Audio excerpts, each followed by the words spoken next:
Hello everyone, I've got a couple of hauls here to share with you. These are hauls that I did sometime in either late January or sometime in February. I am since put myself on a buying freeze due to our economical collapse in our country. But anyway, I am just sharing this stuff with you. I often like to shop and just put it away till I'm ready to record a video. So my husband and I went to a local Habitat for Humanity and I picked up this book. Then we went to an antique store and then some other shopping trip. We stopped at Walmart just to get stuff for the house, and while I was there, I shopped their stationery and office supply and craft supply. So I've got three hauls here for you. So the first one is this America the Beautiful book that I found. I think I paid like $2 for this book at my local Habitat for Humanity.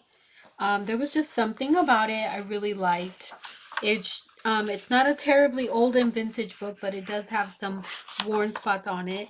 Let's see. This was published in Wisconsin. It had some nice black and white photographs, and I think some color ones too. So let's see if I can figure out the copyright on this one here.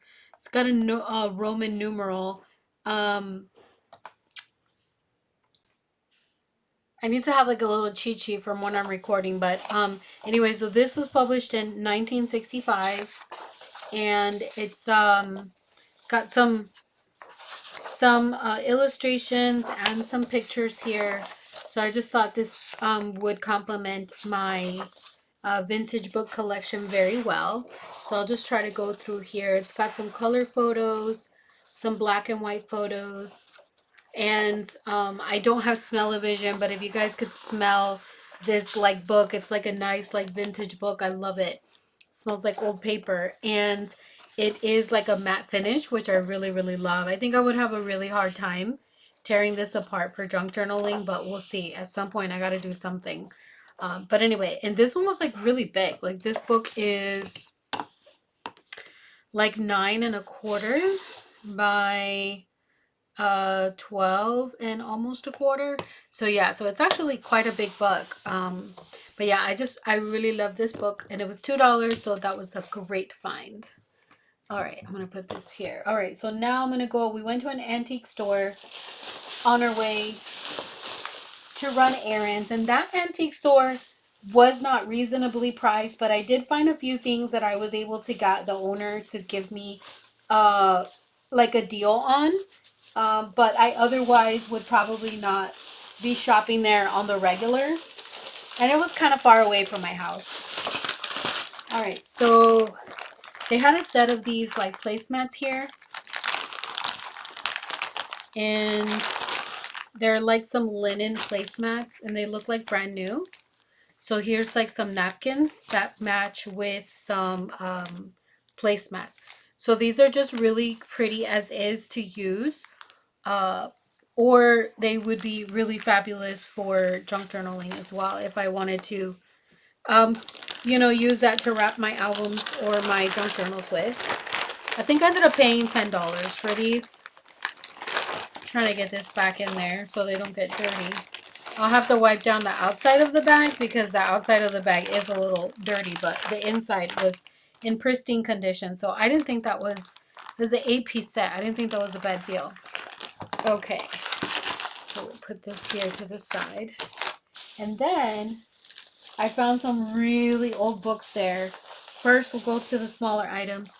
So there were some old handkerchiefs or old cross stitching here.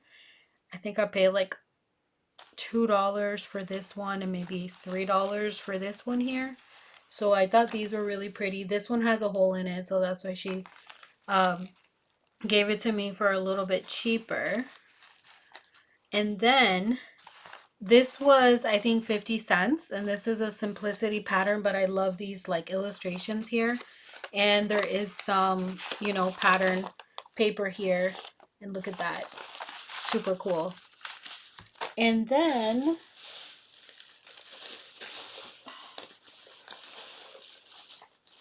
I have to be careful here because a lot of this is so old it's starting to fall apart, and it's not in the greatest condition.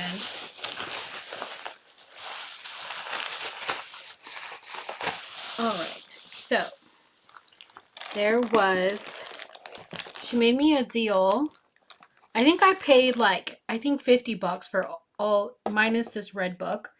I think I paid like $50 for all of this together from the antique store, which if you saw their prices, you would know that was a good deal. Because a lot of these, I don't know what she was planning on selling these books for, but she was like, "Well, what would you pay for them?" And then I kind of told her like how much I would. So yeah, so she worked with me a little bit on that. But I honestly wasn't sure if she was gonna work with me or not. So this is a music magazine from 1935. And what I love is this illustration. And isn't this awesome? Look at this. And this is really big. I gotta show you guys. So this measures 10 and a half by almost 13 and a half. So really cool. So obviously I'm trying to be really careful with these papers. They're matte, but they have a little bit of like softness to them, a little sheen. And I don't want them to, and there is like some handwriting here and there, but I can always erase that. But yeah, so this is like a music magazine. So it has not only advertisements, but it also has some sheet music. So it's really cool. This one is in better condition than most of these. And then there was this one here, right there. I won't flip through all of them, but you guys get the gist. It's music, sheet music, and that. And then there was this, I think, sheet music, really cool. And then there was this book here. I believe it's also some more sheet music. And I love this one because it doesn't have like any lyrics on there.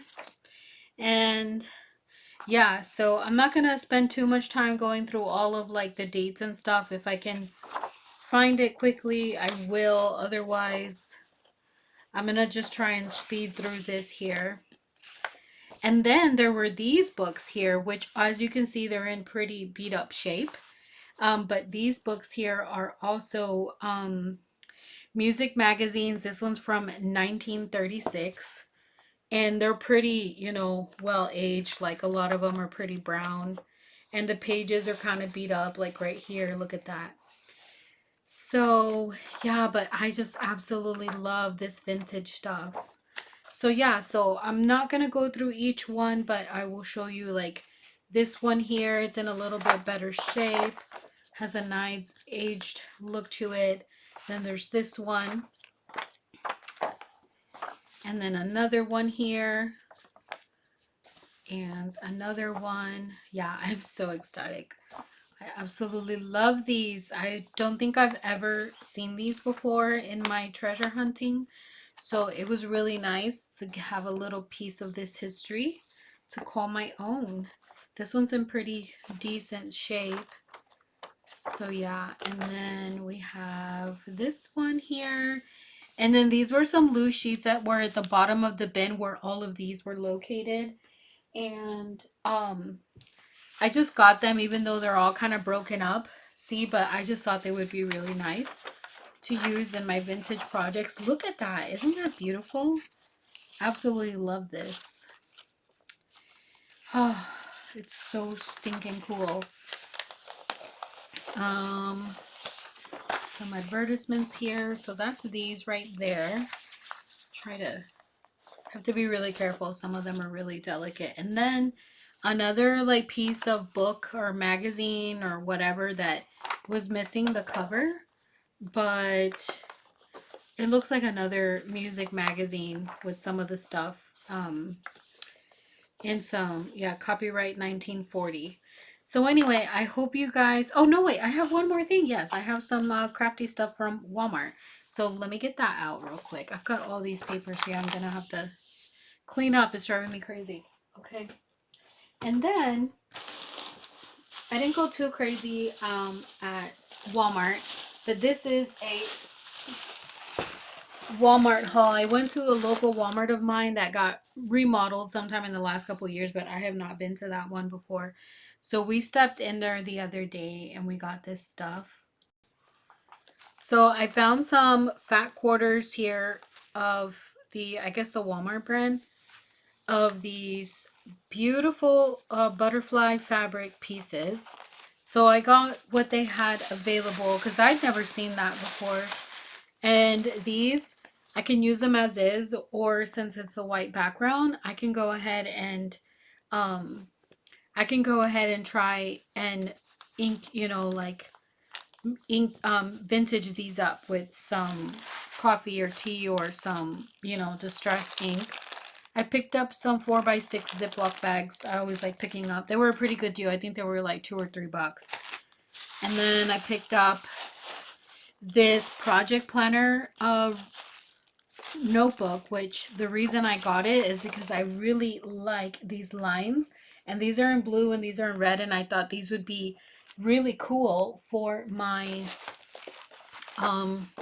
junk journaling. I can rip these out. They actually have a perforated line right here, so I can actually pull these out neatly. But yeah, I thought these were really cool. I don't remember what I paid for these, unfortunately, but it wasn't too much. It was well over under $5. And then I got this Pen and Gear matte photo cardstock.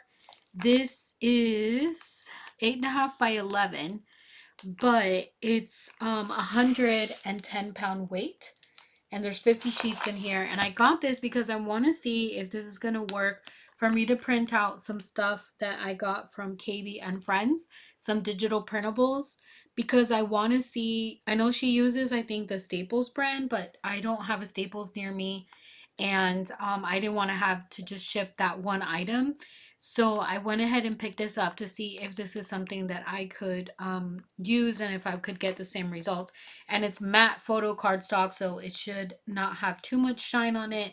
I haven't opened it yet, so we'll see when I experiment with some digital printing.